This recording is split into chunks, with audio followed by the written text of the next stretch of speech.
It's that time of year again. It's cold, it's nasty. Fortunately, it's not snowing today, and it's fortunately not raining also. But I want to talk to you a little bit about septic systems. Today's question is, what are the most common issues that we're going to come up with on a house that was built in the 1980s? And I think there are three very common problems that just about every house in that time period runs into. So let's go ahead and dive into the system. So 1980s, that's kind of where we kind of got our stuff together and figured out how to actually make septic systems work for more than 20 years. They were doing this stuff since the 50s. The 50s, 60s, and 70s had some decent systems, and many of them are still around, but you will see a lot of repair permits in the 80s and the 90s for systems that had failed from the 50s, 60s, and 70s. Now, when you have a standard conventional system, which the 80s had, they didn't really have any of the fancy stuff that we have now, you're going to see all gravity-fed systems. So you'll have one tank to a maybe septic pit, maybe a drain field. Sometimes in the early 80s, it'd be one or two pits. In the mid to late 80s, it'd be between 1 and 4 trenches. So we're going to talk a little bit about what both of those are. The first thing is going to be the tank. So septic tanks are just a big concrete box. We've talked about them many different times on this channel. As you flush the toilet, all that stuff is going to go into the tank. Heavy stuff will fall to the bottom, lighter stuff will go to the top, and you'll have a liquid in the middle. The purpose of the tank is to clarify all of your liquids. Basically, think about it like a giant vat, right?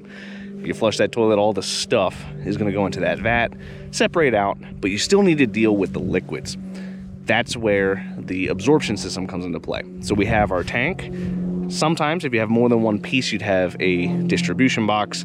But in most cases in the early 80s, it'd be one trench, one pit. Depends on how good your soil is and how big the house is. For the sake of argument, though, we're going to stick to just one item. We're going to ignore the distribution box for the moment. So we have our tank.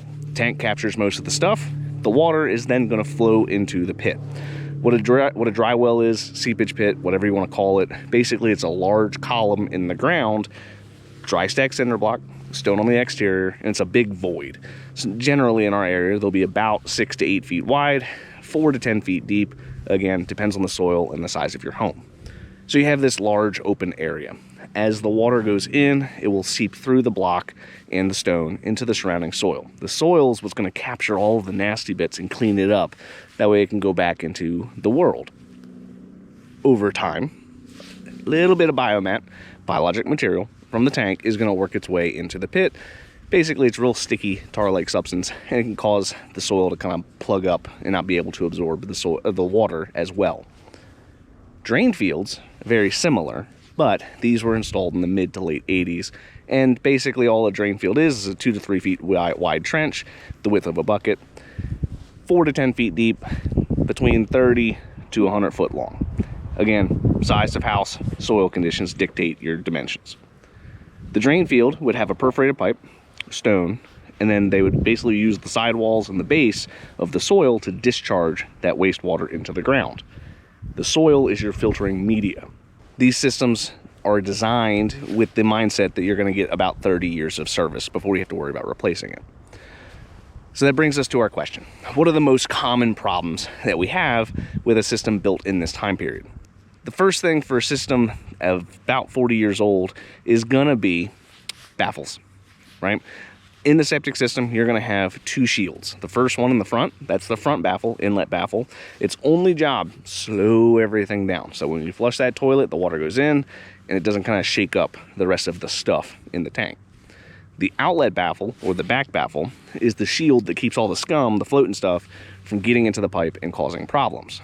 Generally in the 80s, those tanks would have a concrete baffle installed. Concrete is susceptible to spalling and deterioration based on the gases in the tank itself. So what'll happen is, as that sewage water and all the stuff in the sewage water kind of ferments, it releases gases. Those gases interact with the cement, which causes it to kind of deteriorate. And I kid you not, it literally will just kind of get mushy enough to where you can just stick your hand right through the wall. It's kind of wild how bad that concrete can deteriorate. So what happens is, as that baffle sits there for 30 years, it's going to eventually kind of get too weak to where it just falls off on its own. So the most common defect is a baffle falling off. These are generally one of the more inexpensive repairs. It really kind of depends on how deep your system is. If you have a system that's 11 foot below the surface, guess what? It's going to be pretty expensive to fix. But if it's only about 18 inches, 2 foot, that's not so bad. You could probably get that done for a couple $100, or if you're feeling frisky, you could do it yourself. Most homeowners aren't going to do that themselves, though. It's kind of gross, and usually they get a little bit spooked whenever it comes to poo water and the potentials of it splashing on you. So baffles, that's your most common defect. The next common defect that we're going to find is piping. So in the early 80s, the conventional pipe that was used was cast iron pipe, metal pipe, right? As that pipe ages, it's going to start to rust and rot, basically creating texture. Over time, that pipe will get too weak to where it'll either collapse on its own because of the weight of the dirt, or you're going to run into continual clogging issues. Mainly if you're flushing, feminine products, plastic, cigarette butt, stuff like that. Because it has texture, you have more likelihood for something to get stuck on the pipe, causing a clog, and nobody wants sewer water in their basement. The older 1980s houses, or the newer ones, so like the ones in the late 80s, would generally have PVC. So as long as the pipe was installed correctly, hasn't been driven on, or any kind of weird installation problems, you shouldn't notice as many problems with that type of pipe as far as clogs go. But generally what will happen is, if the install was done poorly, you could run into the same problem. Most commonly, early 80s is going to have more piping issues than the late 80s because of the type of material that was used, at least in our area. The final, third most common defect that I find for systems that were built and designed in the 80s are distribution boxes. So a distribution box is a little tiny device that's used to separate drain fields or dry wells. Essentially, think about it kind of like a shoebox. You have your big tank, you put water into it, that water will go into this shoebox and it will divert some water into each of the trenches. The purpose of the box is to evenly disperse that liquid between the different pieces of the absorption system. Most commonly, they're only about this thick, so maybe an inch, maybe 2 inches thick. Depends on who built it and when it was built. But you're going to have this box that's going to be susceptible to the same gases that cause problems for the baffle.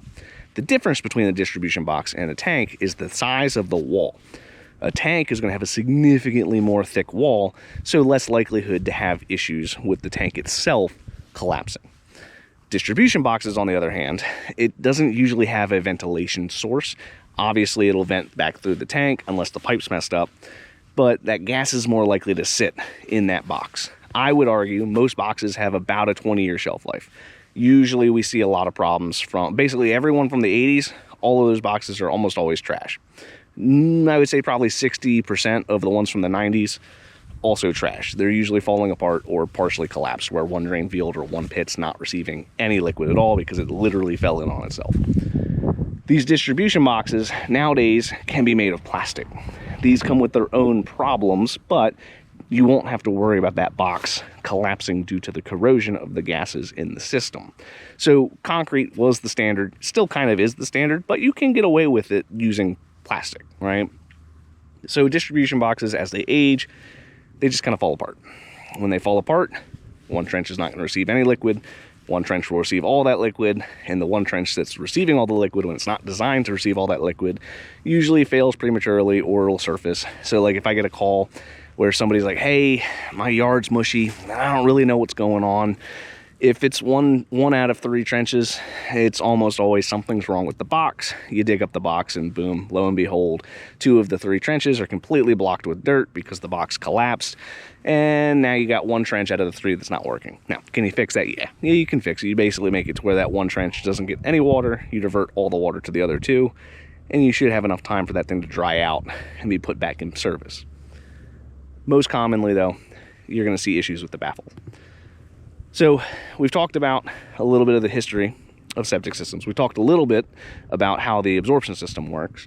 I just want to reiterate the 3 most common problems that you're going to see from a system in the 1980s is baffles, piping, distribution boxes. So if you're buying a house, or if you have a house that was built in the 1980s, those are 3 pieces that you might want to get looked at, so that way you can avoid having sewage water in your basement or in your yard, because that's kind of gross. I understand that it might be a little expensive to get somebody to inspect it. I would also kind of caution you, because sometimes you may get a contractor who's less reputable. Maybe they're trying to fish for extra repair work. I don't know. But make sure you get a second quote. If some guy tells you it's going to be like $6 grand worth of stuff, you might want to get another opinion to make sure you're not getting swindled. If you found this useful in any way, though, leave a comment. Let me know. Tell me below, how old is your house for your system, and when was the last time you had it looked at? As always, I have videos posted every day on the world of well and septic, and I hope that you found this useful, and I will talk to you all later.